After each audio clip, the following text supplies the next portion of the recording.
Hello and welcome to the Celebrating Life podcast with Sony Thomas. Let me invite you to a small thought that can create a big impact for you in celebrating your life. In today's episode of Small Thought, Big Impact, we understand how our beliefs give teeth to our actions. During one of our coaching sessions, Jane said to me, "Guess my bad childhood and bad marriage are the reason what brought me here." I replied saying, "I see it like this. Your childhood brought you to a fork in the road.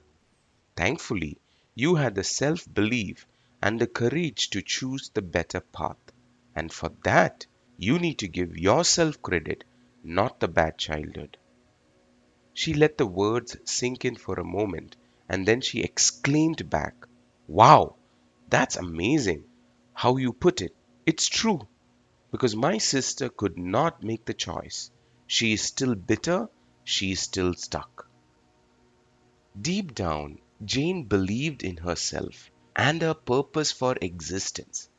She was determined never to be defined by her circumstances, and she was always willing to fight for her belief and bet on herself. Just because she had the belief, her path was not a bed of roses. She had many poor choices along the way, but every time she fell, she would learn from it and move forward.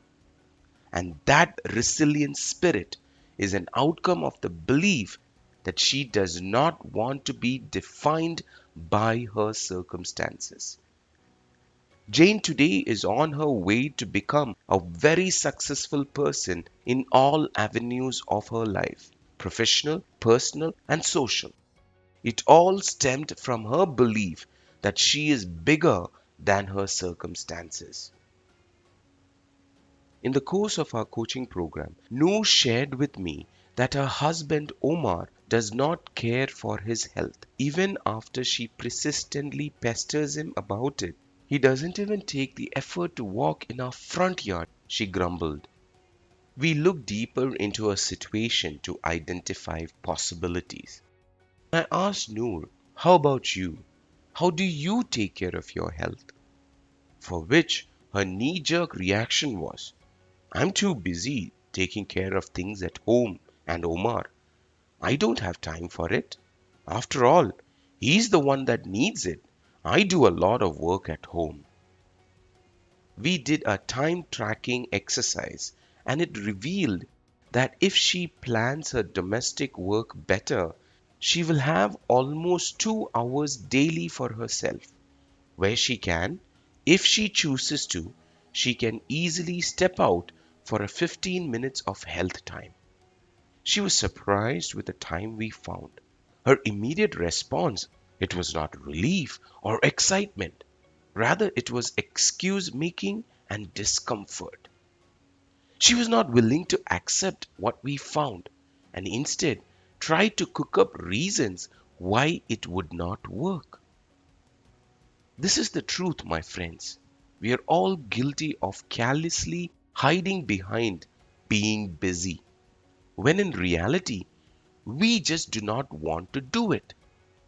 You see, even if Noor sees the time, sadly her belief being busy doing house shows is good for my health will hold her back from taking action towards her own health.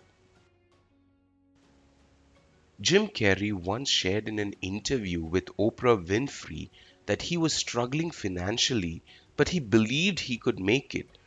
So he had written a $10 million check to himself for acting services rendered, dated it 10 years in the future, and kept it in his wallet.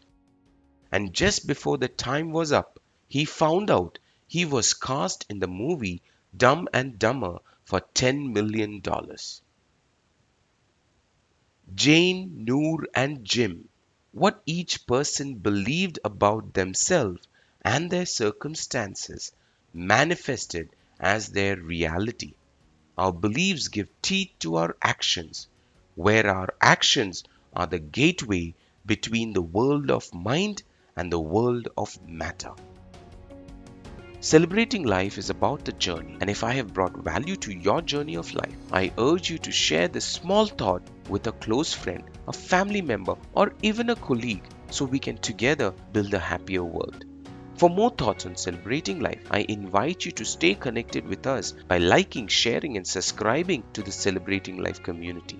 Thank you for your time and make it a wonderful day.